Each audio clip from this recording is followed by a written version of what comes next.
Outreach Israel News, July 2025.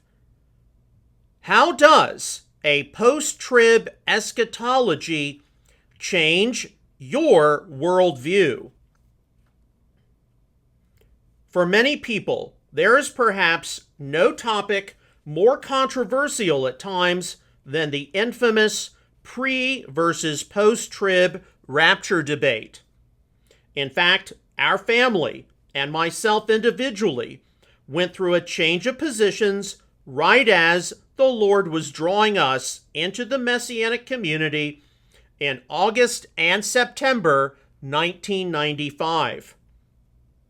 Like many of you, I was raised in an environment which was premillennial. We believed that the Messiah will return before the 1,000-year millennium. Before the millennium will come the 70th week of Israel or the tribulation period. Like so many, we were of the position that the believers will be raptured up to heaven before this terrible time would take place. God's attention would focus back on Israel, and getting the Jews saved would be the job of the 144,000. The Antichrist would be revealed, and many terrible judgments would be enacted. I am sure many of you can identify with this. This is something I was just raised with. It was something I was trained in going to a Baptist elementary school. It was something my late father believed. And it was something which did not get challenged until I came to salvation in 1995. When I began my discipleship as a newly saved and born-again believer, I started reading the Gospels for myself. I did not just read a snippet here or a snippet there. I actually started having a quiet time reading through things. One morning, as I was journaling, I came across Matthew chapter 24, examining the entire chapter myself. I quickly found myself coming to some conclusions which were very different from the conclusions in which I had been originally reared. They were also very different than some of the conclusions of my peers at the time. The major verses I had to reckon with were: immediately after the distress of those days, the sun will be darkened, and the moon will not give its light. The stars will fall from the sky, and the heavenly bodies will be shaken. Then will appear the sign of the Son of Man in heaven. And then all the peoples of the earth will mourn when they see the Son of Man coming on the clouds of heaven with power and great glory. And he will send his angels with a loud trumpet call, and they will gather together his elect from the four winds, from one end of the heavens to the other. Matthew 24, 29 to 31, 2011 New International Version. Many, just like myself, transitioned away from a pre-tribulation rapture belief to a conviction that the Messiah will gather the holy ones or saints at the end of the tribulation. This was not an easy conclusion to come to, especially as it involves the psychology of having to process how the people of God are going to go through the end times. They are not going to be beamed out of here. We are going to have to face the anti-Messiah or Antichrist, and possibly either take the mark of the beast or be martyred. Most especially, we are going to have to live our lives in a way which is expecting persecution, difficulty, and possibly being killed for the good news. It should not be a surprise why a doctrine of pre-tribulation rapture, of some kind of imminent escape to heaven, is so popular. It promotes the idea that a believer will not have to experience the difficulties of the last days. You will not have to ever possibly make that choice between receiving the mark of the beast or death. Perhaps more so, it possibly means that you really do not have to pay close attention to the kinds of things which are leading up to the final series of years before the second coming of Yeshua to the earth. You certainly may not have to think that much about adjusting your life, adjusting your faith, or adjusting your spiritual experiences in that direction. Contemplating the future and times is not just some interesting theological or philosophical debate on paper over who is right regarding pre versus post-trib, what after the tribulation means in Matthew 24, or concepts like the last trumpet, 1 Corinthians 15, 51, and 52. Actually, when you get into further biblical studies, you are actually going to find that there are many theologians, conservative evangelicals, who do not believe in the pre-tribulation rapture. Many consider the pre-tribulation rapture to be something based in an ideology of escapism, and not in God's actual dealings with and protection of his people as encountered in the Word. There are hundreds of thousands, tens of millions of believers on earth today, outside of the comfort of the West, who every day have to ask the questions: do I stay true to my belief in Jesus, or do I suffer for it? Do I stay with my faith in Christ and possibly experience martyrdom or death? Only because of some of the modern comforts of our Western world could those in the realm of religion and theology even promote and entertain the idea of a pre-tribulation rapture escape for believers before the terrible judgments of the tribulation. Many, when sorting through the ideology of the pre-tribulation rapture and reading through the scriptures, see how God protected and preserved ancient Israel when judgments were poured out upon Egypt. Even more so, one sees how the actual disciples and apostles who walked with Yeshua, or at least walked with people who knew the Lord himself in person, never got some kind of escape to heaven when facing martyrdom, or facing death, or facing some terrible trial. God had to see them through it. With the possible exception of John, who did give us the material in Revelation, although according to early Christian tradition, he was boiled in oil. All of the disciples were martyred. They all died. They did not get an escape to heaven. They were not carried away on some cloud. They all had to suffer terribly for the good news. And if God did not see fit to remove them from their trial, how arrogant is the idea that we would be beamed out before the 70th week of Daniel. So, when you make a shift from a pre-tribulation rapture position to a post-tribulational position, you are, in no uncertain terms, advocating that I may have to go through difficulty. I may have to live my life differently. I may face death for the good news. There is a great deal of pressure out there in many churches, and yes, even some people in our own Messianic community who believe in an imminent pre-tribulation rapture escape do not really want to deal with this matter. Many in the Messianic Jewish movement, I think, in some ways, have become complacent about talking about this.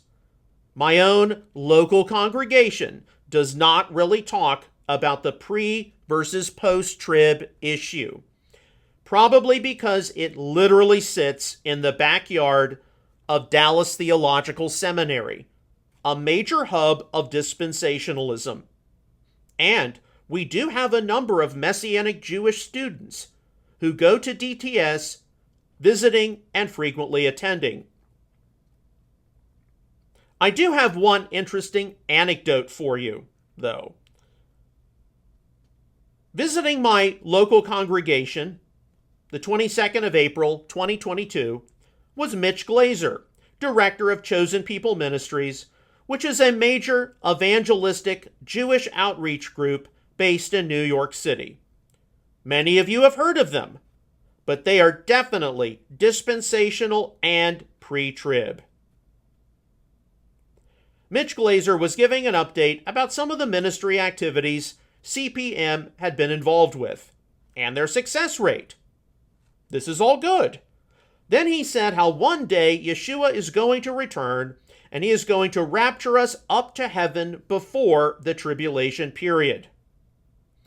Then Mitch Glazer saw the congregational audience, and especially how everyone was just kind of deadpan. Nobody said boo, but in other settings, particularly church settings, he would have gotten a big round of applause. He ended up saying, "Some of you might have to take my hand as we go up to heaven," actually realizing that he was dealing with a post-tribulational oriented audience. Generally speaking, though, today's Messianic faith community does not get into the pre-post-trib debate as much as we probably should, especially with all of the questions over the past several years, 2020 to 2023, even to now. We are not going to go through all of the events of the past several years here, but for some reason, many Messianic people do not want to get into any of this. Why? Because it will upset people. And yet, the rapture controversy is the first of the increasingly more complicated controversies and issues which we need to be discussing. The popular idea of a pre-tribulation rapture is most certainly debated in theology. Its ideology is frequently approached as being escapist. Why do you get beamed out when the disciples and the apostles had to experience persecution, death, martyrdom? Some of the people who actually walked with Yeshua himself. But if a pre-tribulation rapture is to be discarded as invalid, what does that mean for life on earth today? How does this change or affect my worldview? How does this affect what decisions I make? How does this affect how I look at current events and discern things? How do I sift through data, noise, and so many other different factors? This is what I really want to focus on today, because we are getting closer to the return of the Messiah. There are things happening which involve significant shifts in our society, which many of us have never seen before, and we have perhaps never even anticipated or thought about before. Look at some of the difficulties which the disciples and apostles faced. They lived as monotheistic Jews in the first century Roman Empire, with its immorality and sexual debauchery. Frequently, people will say that today's Messianic movement is going back to a first century religious experience in the 21st century. It is not difficult to conclude how we are indeed returning to that sort of experience. While it is good that we see Jewish and non-Jewish believers fellowshipping as one in Messiah on such a level as not seen since the 1st century CE. They were part of a godless and corrupt Roman Empire. How much of that experience are we returning to in the 21st century? Look at the great deal of open sin, licentiousness, and flagrant dismissal of God in society today. What was once done in secret, what was once taking place in the closet, is now open for even small children to see. Luke 12, 2 and 3. What is happening? One of the things I think that a post-tribulational orientation to the last days does, and what believers could very well experience, is that it focuses your attention on what is happening in the world. If I am, perhaps, going to go through the tribulation period and not be given some beam out to heaven, how do I look at events in the world? How is one to align with Yeshua's teaching and his Olivet Discourse in Matthew 24, as well as other events aligning with the expectations of the prophets? How do I especially consider the matter of Israel, the return of the Jewish people to the Holy Land, and the reconstitution of the state of Israel? How do I approach the emergence of the modern Messianic Jewish movement, a generation of Jewish people coming to faith in Yeshua as Israel's Messiah, maintaining their Jewish heritage? How is all this leading toward different end-time phenomenon? I remember a number of years ago at the 2019 MJAA Regional Conference in Orlando, how a Messianic Jewish pioneer, Steve Weiler, got up and made the definitive declaration that we are the movement which is going to see the 144,000 of the book of Revelation come on the scene. In principle, I do not disagree with this. Yet at the same time, if we all really believed this, then we would perhaps focus the education of Messianic youth on what could it mean for some of you young people here today if you were actually sealed as a member of the 144,000 of the book of Revelation. What are the required ethical qualities of those individuals? What do you think they are going to do in the last days? Is the Lord leading some Messianic young people into a life of committed ministry service unto Him?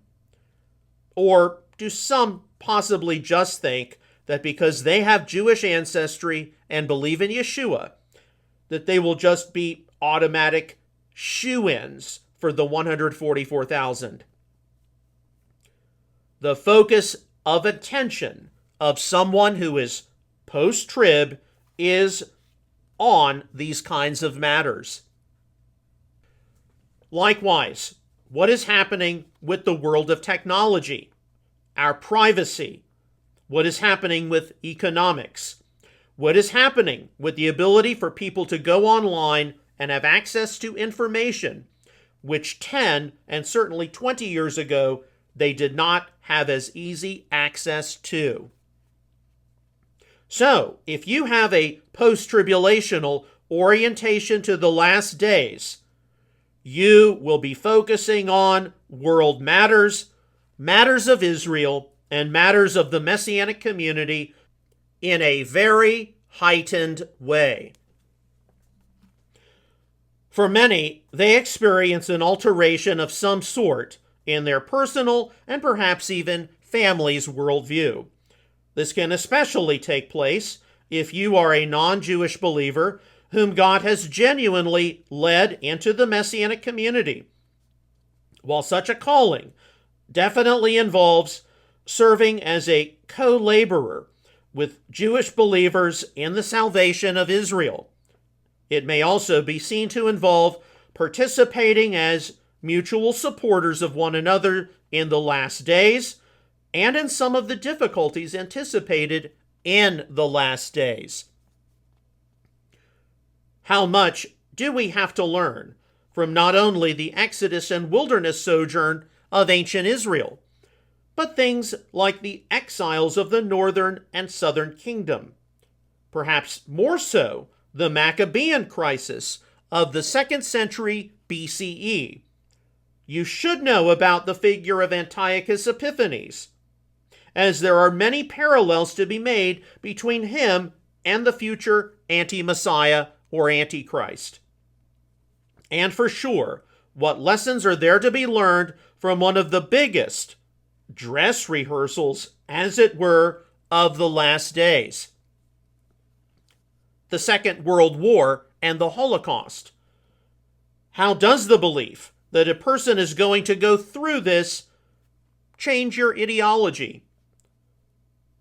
I am Messianic, and I am involved in the restoration of Israel in some significant way.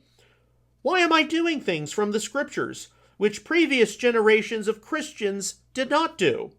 I am going beyond just the various moral instructions of the Old Testament. What does it mean to be involved in Shabbat and the festivals, and what they teach me about the prophetic plan of God? Am I going to actually be participating in the prophetic plan of God in a tangible way? A number of these matters should stir all of us to some kind of action, if for any other reason. Look, if we are facing the end times, and I am going to go through them, dates notwithstanding, the most important thing that my neighbors, people I know, people I love and I care about, is that they come to have a dramatic, life-changing experience with the living Yeshua, the living Jesus. I need to expel some effort to see that they do not have to experience an eternity separated from him. How do you as an individual or as a family align your goals to the purposes of the kingdom? What changes do we have to make, especially recognizing that we are a part of the Messianic community, a very important end-time movement? How can we let the Lord use us? How can we be available to be employed by the Lord for greater levels of kingdom service? What sacrifices do we have to make?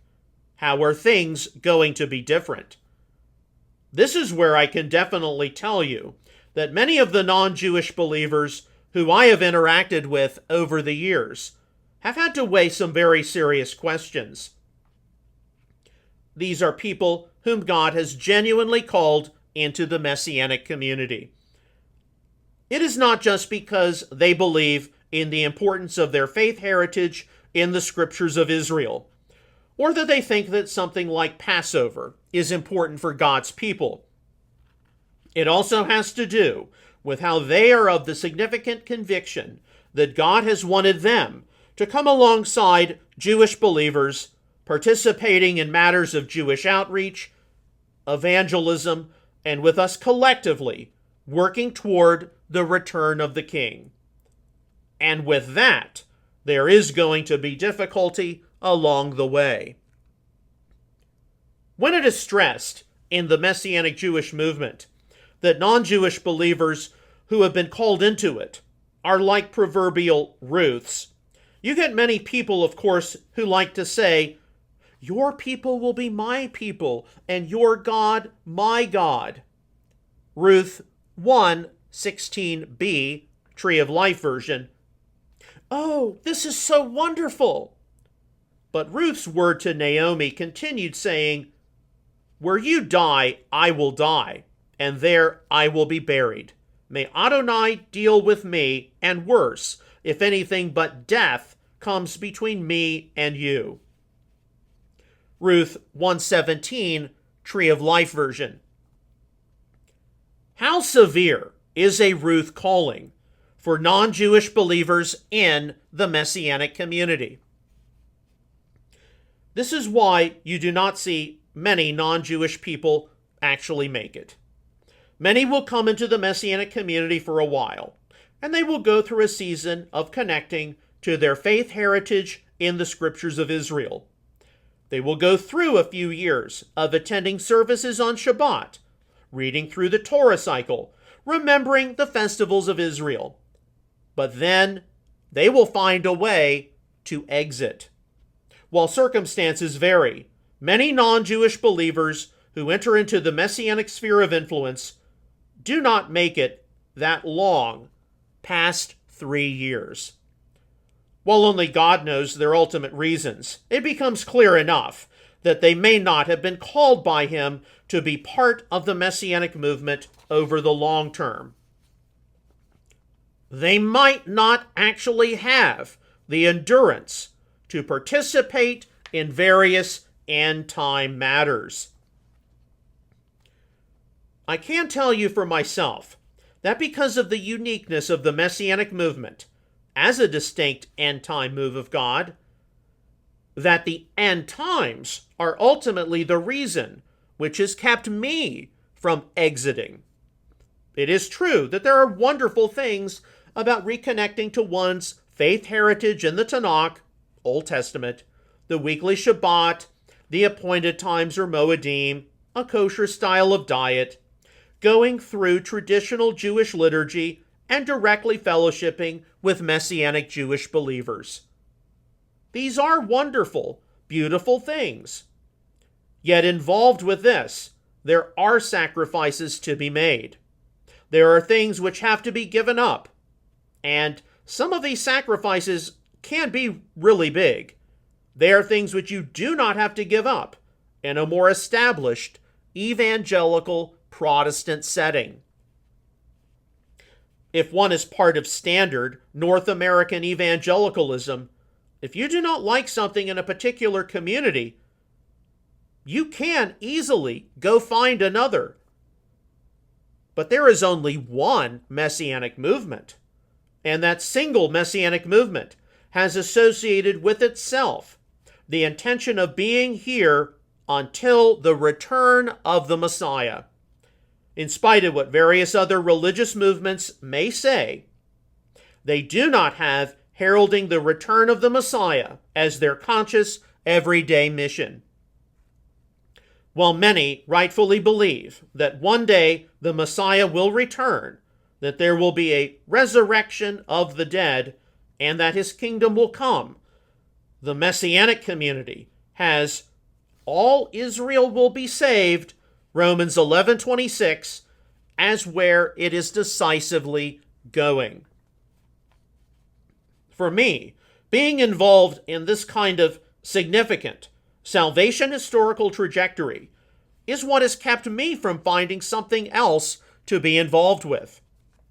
While today's Messianic movement rightfully places the attention of God's people on the centrality of Israel and the salvation of the Jewish people in His plan, it does not often succeed in various other matters of biblical studies or theology, and can have too much of a fundamentalist orientation at times. There are non-Jewish believers from evangelical backgrounds who see the importance of the Messianic movement, but they disagree on too much in the non-Israel related areas to make themselves a permanent or even semi-regular part of the Messianic experience. Yet, the return of the King is the goal which we are working toward. It is a goal which a person cannot easily turn his or her back on. Prophecy, the end times, the last days are all deeply embedded in the Messianic experience and significantly affect our actions. One of the major things which does take place when people move toward a post-tribulational orientation of the end times or last days, and as a family, we have encountered this more times than we can count, is what one does about prophecy opportunism. Ideologically, one does have to sort through how I may face persecution, I may face death, martyrdom. I may have to go through some difficulties. I may have to give things up for the cause of Messiah. Believers throughout history have definitely had to give things up for the good news or gospel. But one of the things which is seen in different religious environments, which emphasize some kind of end-time trajectory, and the Messianic community is no exception, is that you will encounter a great deal of prophecy opportunism. What is this? People start to run numbers. People start to calculate the return of the Messiah.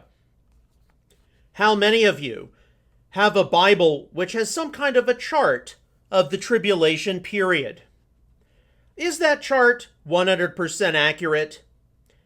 How many people have you seen just in the past 2 to 3 decades who made predictions regarding date X or regarding figure Y, associating them with the return of the Messiah? How many claims have you possibly heard about the abomination of desolation? How many possible anti-Messiah or antichrist candidates are now dead, and perhaps even dead for quite a while? I cannot tell you how many people I have encountered who have put together calculations regarding date X for the second coming. Then date X comes and goes. It will be frequently claimed that I made some miscalculations. So the predictions are then recalculated. The new dates come and go, and later their recalculations of recalculations come and go.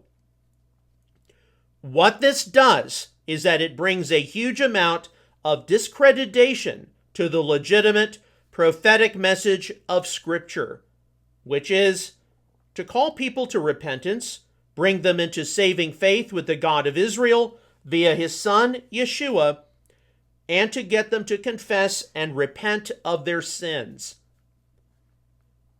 Rather than see people make one massive mistake, realizing that their predictions and calculations did not occur, even though they promoted it, were proven false and made themselves look like fools. I have encountered that more times than I can count, people make false predictions and just double down on their presumed rightness. God showed me this. God showed me that. More than anything else, what you quickly discover is that those who make definitive declarations about the future leave out pieces of information. And most frequently, they don't even know that they have left out pieces of information. There is a lesson to be learned here.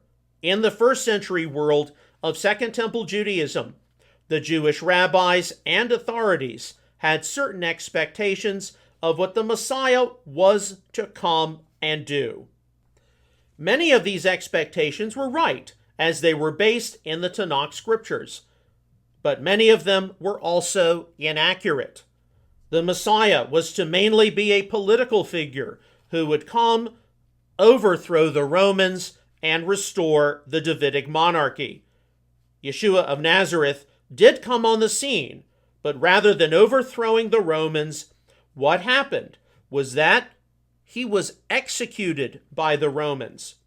Yet, because of his resurrection from the dead, the first century Messianic Jews had to recognize that perhaps there were some things about the coming of the Messiah they had to reorient, review, or recalibrate. They had to understand some things in a different way.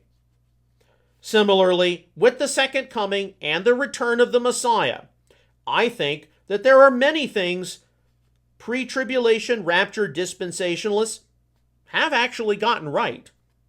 But we also have to be humble enough to recognize there are pieces of information we do not have regarding the future. What perspectives on certain passages of prophetic scripture do we not properly understand because of still unfolding world events and matters which may only be known when we are in the heat of the last days.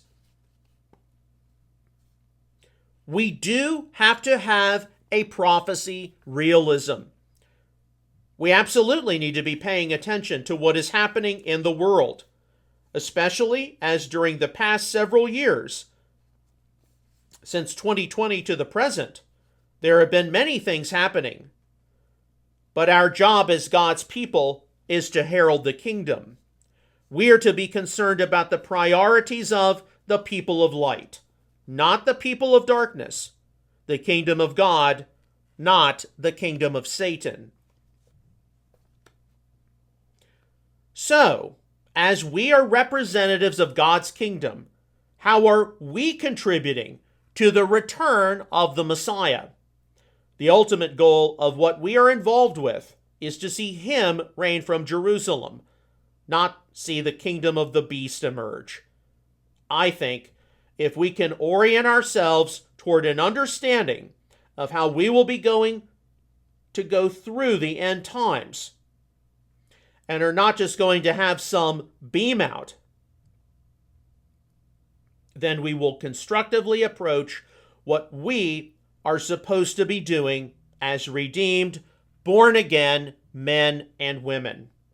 We will direct our energies toward making a difference, and most especially feeling a deep burden for the lost of planet Earth, that they might be saved.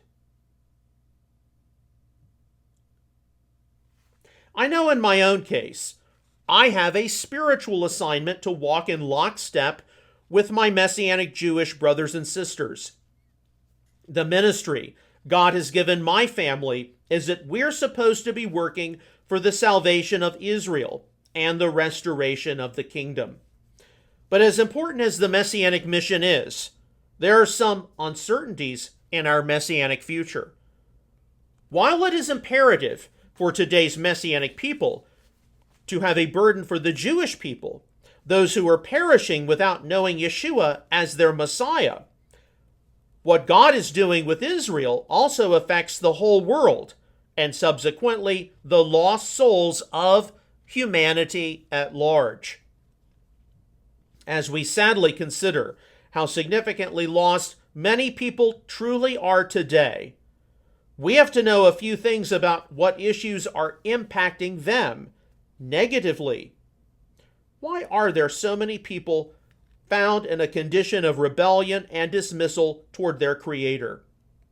How do we best meet them where they are? How do we understand why some of them have made poor decisions for their lives? How many have chosen various actions because they want to be loved and because they could not find the love of God and a community of claiming believers? How many found the presumed love and acceptance they were searching for in some other places? God actually does have the answers. A dynamic salvation experience in the Messiah Yeshua is the decisive resolution to the hole which many are carrying in their hearts. But how do we recognize how many people have been fleeing from God, leaving him, because of the unwelcoming actions of some of those who claim to be his own? How many have turned aside from the Lord because they were unjustly and unfairly condemned and unwelcomed from the ecclesia, rather than shown a degree of patience and forbearance as they were lovingly corrected in his ways from the scriptures? How do we recognize some of the causes of apostasy? Ultimately, there are many aspects to the end times which we cannot prevent from taking place. The rise of the beast, the New World Order, terrible natural disasters. But we can prevent people from leaving faith in the Messiah. We can prevent the causes of apostasy. And with this in mind, I think one of the big reforms we're going to have to see involves making some adjustments to the Messianic mission. Our main audience is the Messianic community, is the lost of the Jewish people, and of course, then the lost of the world. How do we make sure that we are not only fulfilling the messianic mission, but at the same time are sensitive to the questions being asked by the lost, and that we are able to best engage? At large, whether it be the lost of the Jewish people or the lost of the world, they are all influenced by the forces of apostasy. In my many years of ministry service, I have seen how many messianic people have chosen to ignore or disregard this. Oh, that will never hit our congregation. We have got strong believers. We can deal with that matter another day. Indeed, far too frequently, today's messianic community is grossly underprepared for some of the questions greater society will lodge at it. These tend to be live wire questions, which could not be ignored by anyone in a standard evangelical church or even synagogue. As someone who has been involved in biblical studies and apologetics, I have seen important matters raised in a messianic context, and then various leaders say that we will deal with that another day. And then, when that other day actually comes up, things continue to be pushed off or postponed or swept under the rug. To be candid, this kind of pattern might be an indication that one is not in a strong position to prevent apostasy, at least to the extent that you think you are. While many of the important matters today's messianic movement has been often seen to indefinitely postpone, involve modernity and postmodernity, it can also, shockingly, include having a better engagement with the study of eschatology or prophecy itself. One of the files I have recently opened up, and I am prayerfully having to work through, involves how I as a teacher need to be able to focus more on eschatology, both prophecy and sorting through Yeshua's messiahship at a more detailed level. For sure, our ministry does have some resources on the end times. Yet, I have definitely felt a pull that more research and writing need to be conducted. Much of this involves classifying important Bible passages and seeing that they are addressed in a fair-minded way, engaged with what we have seen in the Messianic movement, as well as what we are witnessing in the world. When it comes to the impending end times, have we appropriately factored in all of the information we need to? Or are we leaving things out regarding the last days? There have been many people who have made predictions about the return of Yeshua, which later turned out to be false, precisely because there were things they left out of their evaluations. What are some of the things people have actually been caught leaving out of their end-time prognostications? How many people holding on to the popular 6,000-year doctrine, aside from not considering human anthropology, think that there are direct father-son connections in the genealogy listings of Genesis chapters 5 and 11. Both the Tanakh and Apostolic Scriptures bear various genealogy listings which are telescoped, meaning that some connections are not as direct, instead being a great-grandfather to great-grandson or wider. Likewise, the witness of the Hebrew Masoretic text, Greek Septuagint, and Samaritan Pentateuch all provide different ages for those listed in Genesis chapters 5 and 11. You just cannot add up these people and then think you can calculate the year of the Messiah's return, relying on a supposed 6,000-year chronology, which is completely unreliable. Likewise, to be considered would be how, while many of us believe that the establishment of the State of Israel in 1948 was according to prophecy, Isaiah 66:8, there are many other expectations regarding Israel which have probably been overlooked regarding the return of the Messiah. A number of you are aware of the controversy over the two-house teaching, the northern and southern kingdoms, and what happened to the lost tribes. If you put all the two-house rhetoric and unbridled speculation off to the side, you still have to deal with a number of significant prophecies. Isaiah 11, 12 through 16, Jeremiah 31, 6 through 10, Ezekiel 37, 15 through 28, Zechariah 10, 6 through 10. Are they fulfilled, or are they unfulfilled? If there are some prophecies regarding the reunion of the northern and southern kingdoms presently unfulfilled, what might that say about the last days? How soon or not so soon are certain things going to take place? Now, I have said this before, so I will say it again. There are people groups on planet Earth separated from the Jewish community in places like Southeast Asia and South Asia, the Middle East, and Central Africa, who have oral traditions going back to the northern kingdom of Israel. They are recognized as being legitimate descendants of the exiles taken away by Assyria, by Jewish authorities in modern Israel, as well as various Messianic Jewish ministries. Jonathan Bernis takes medical missions to places like Zimbabwe to minister to the lost tribes. So, we should not fear addressing the two-stick prophecy of Ezekiel 37, 15 through 28, provided it is done responsibly, and it is done with that simple question: fulfilled or unfulfilled?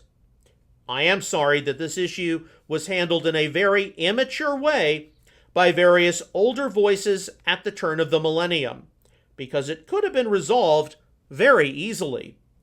Then we could have moved on to increasingly more complicated things regarding the return of the Messiah. These would be the things which we only see hinted at here or there, but probably do need to be discussed. They will make the controversy over the lost tribes, the northern and southern kingdoms, seem like nothing. Just consider all of the discussions taking place now in prophecy circles over the Nephilim of Genesis 6, days of Noah, UFOs, and extraterrestrials. These are all hot issues in a lot of end-time discussions at present. And younger people in the realm of religion do actually wonder if humankind is the only story God has playing out in the universe. These are matters which many are not even remotely prepared to handle. Each of us has to get focused back on the Messianic mission and those significant matters of faith, building God's kingdom and serving and hastening the kingdom. I recall how when I was in 9th grade, 1995, and of course, 9th graders know everything, how right in study hall at the Christian school, I announced to everyone that I had gone post-trib. My words were not received very well. Of course, 9th graders do not know everything because they do not have the life experience they think they have. Some of the reactions I had to my view that believers were going to have to experience the future tribulation period included, "What do you mean? I'm going to graduate from high school, then graduate from college. I'm going to get a good job. I'm going to get married and start a family. I'm going to live a great life. And then the Lord is just going to come and take me up to heaven, to the pre-trib surprise party. Some of the responses I had were, in no uncertain terms, the result of a Western entitlement mentality. This is the idea, even perpetuated in a great number of Christian religious circles, that a man or woman is entitled to live this apparent good life. One is entitled to have all of these things and have all of these experiences. Well, as the people of God, we're engaged in a spiritual war right now.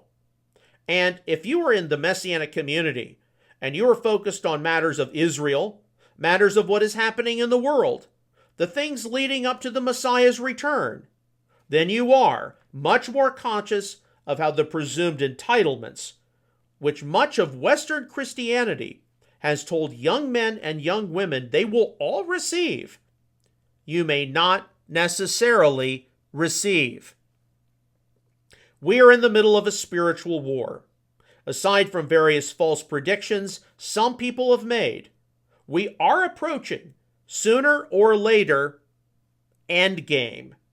Things are going to get very hot and very tense. In order to be effective in the spiritual war, you cannot have an entitlement mentality. You cannot have the idea that you have been a good person, a good Christian or a good believer who reads his or her Bible, gets good grades in school, and is generally moral or ethical, and that you are going to receive everything your proverbial heart desires.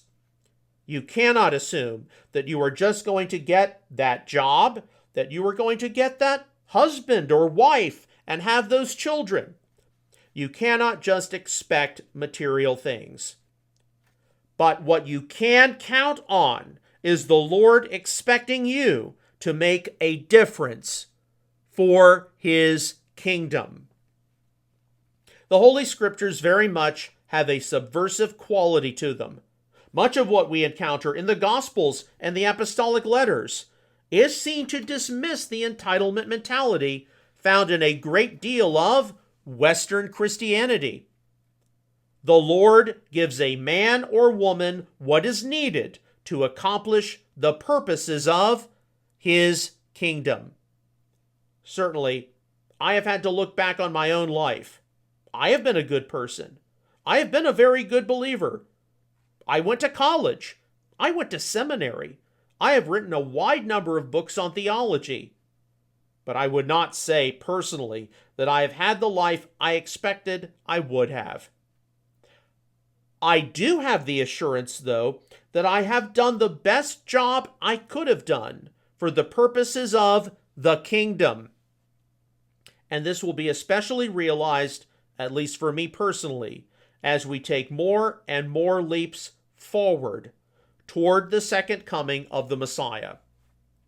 Not always having the ideal life the religious system may expect of you is not at all a conundrum if you are part of the end-time move of God. It is not at all a surprise if you are involved in something which requires a huge amount of dedicated attention for kingdom purposes. It is not at all a shock if you are orienting your life to possibly having to experience the difficulties of the future tribulation period.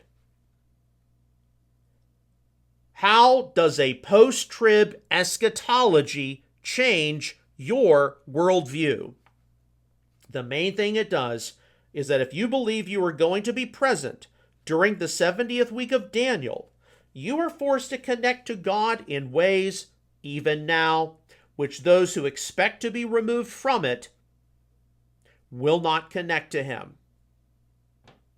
Whether the final years of the end times are soon or decades away, we each rely upon Him every day for protection and provision. Relying on the Lord for everything is a lesson to be learned now in order to best endure the future.